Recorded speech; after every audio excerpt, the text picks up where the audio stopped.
Dan untuk karet ini tidak bisa tunas lagi ya kalau sudah kita tumbang.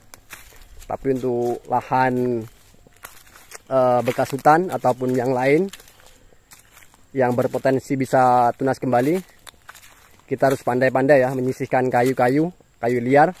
Contohnya seperti pulai tadi yang saya bilang, itu berpotensi bisa bertunas kembali. Jika kita biarkan akan memperlambat pertumbuhan sawit kita ya. Kita harus bisa pandai untuk memperhatikan kayu mana saja yang berpotensi bertunas kembali, kita harus segera sisihkan ya.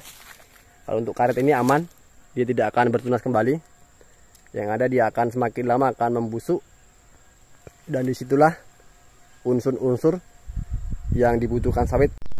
Oke, assalamualaikum warahmatullahi wabarakatuh. Jumpa lagi bersama channel saya.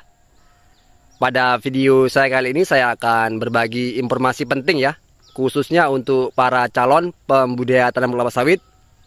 Jadi saya ucapkan selamat datang untuk para calon pembudidaya tanam kelapa sawit. Jadi informasi penting saya kali ini adalah yang perlu saya sampaikan untuk para calon pembudidaya tanam kelapa sawit.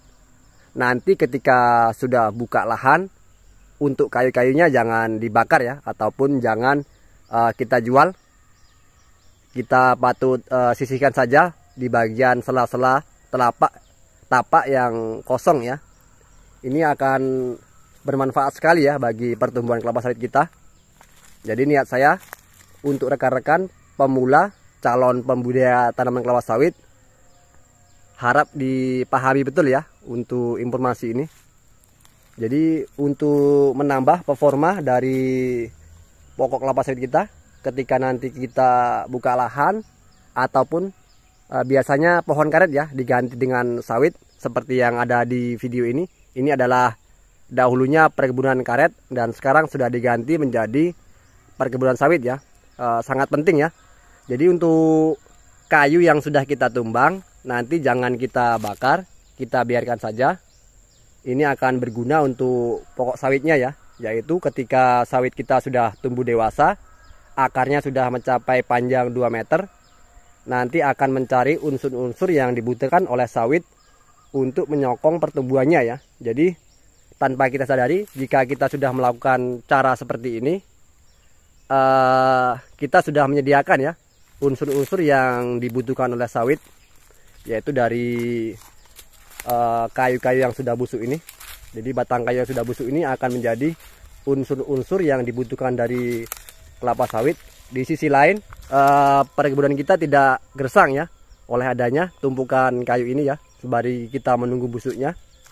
Jadi untuk sebagian ini kayunya sudah dijual, dan tinggal yang ranting-ranting kecil ini saja. Dan sebagian besar kayu yang besar sudah dijual ya. Ini sangat disayangkan sekali.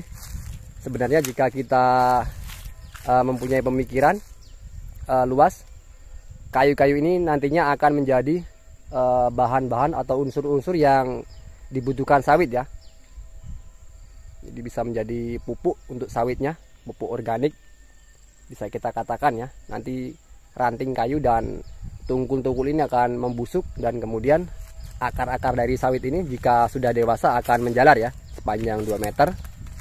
Namun tetap saja ya untuk rekan-rekan, selain kita sudah mempersiapkan pupuk organiknya, kita masih perlu menggunakan pupuk kimia ya untuk menambah performa dari pertumbuhan kelapa sawit kita.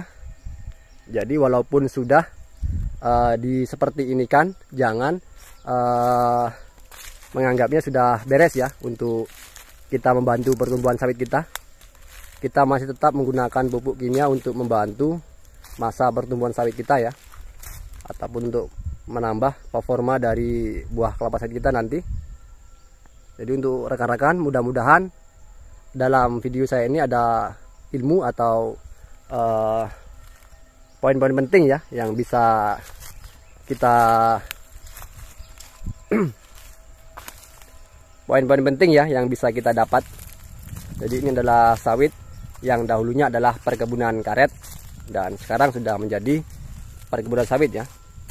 Nanti ketika sawit ini sudah dewasa, akarnya sudah merabat sepanjang 2 meter, tumpukan kayu ini akan berguna ya bagi pertumbuhan sawit, yaitu untuk membantu pertumbuhannya, yaitu menemukan unsur-unsur yang dibutuhkan dari pertumbuhan sawit kita ini ya.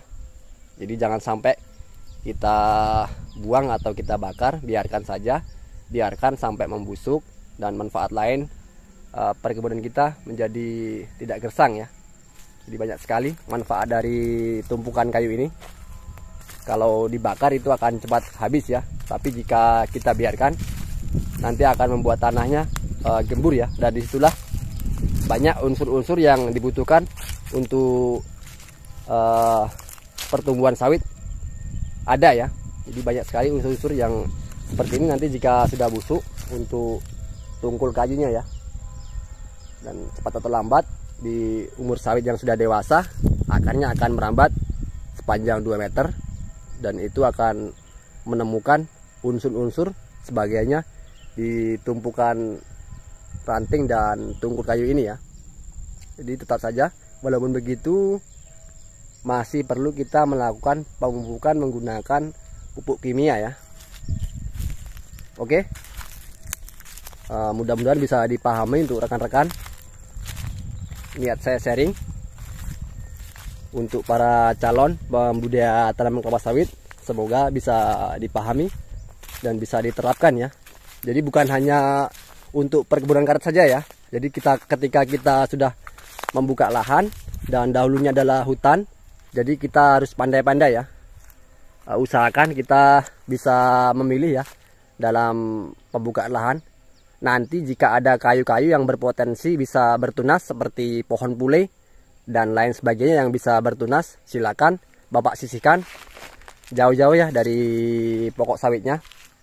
Itu akan memperlambat pertumbuhan sawit kita jika ada kayu-kayu liar yang berpotensi bisa tunas kembali ya.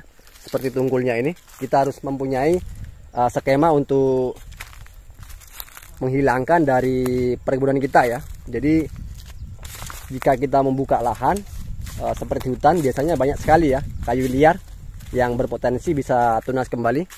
Jadi usahakan bapak-bapak atau rekan-rekan bisa menyisihkan dari perkebunan sawit kita ya. Nanti jika tidak disisihkan akan berpengaruh pada performa dari pokok sawit yang kita tanam ya, jika masih bertunas.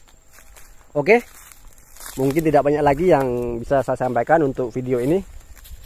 Saya ucapkan selamat bergabung, selamat datang, semoga sukses budidaya tanaman kelapa sawitnya. Saya hanya sharing, mau diambil silakan, tidak masalah ya. Ini saya sharing, tapi benar Pak ya, ini sangat baik sekali jika Bapak terapkan di perkebunan. Pastinya banyak sekali dampak positif yang diberikan dari kayu dan tungkul-tungkul yang sudah kita tumbang ini ya. Dahulunya adalah perkebunan ataupun lahan ataupun hutan, kemudian kita jadikan perkebunan sawit. Maka kita harus bisa pandai-pandai ya untuk bagaimana melihat situasi atau sikon dalam perkebunan kita. Jika itu memang terbaik, maka lakukanlah ya, jangan sampai disia-siakan yang seperti tadi saya bilang ya. Oke, mungkin sampai di sini video yang saya bisa berikan. Saya ucapkan terima kasih yang sudah bergabung. Silakan komentar apabila memang ada yang perlu untuk dipertanyakan ya. Saya terbuka, selalu terbuka dalam segi apapun ya untuk sharing saya. Oke, saya ucapkan assalamualaikum warahmatullahi wabarakatuh.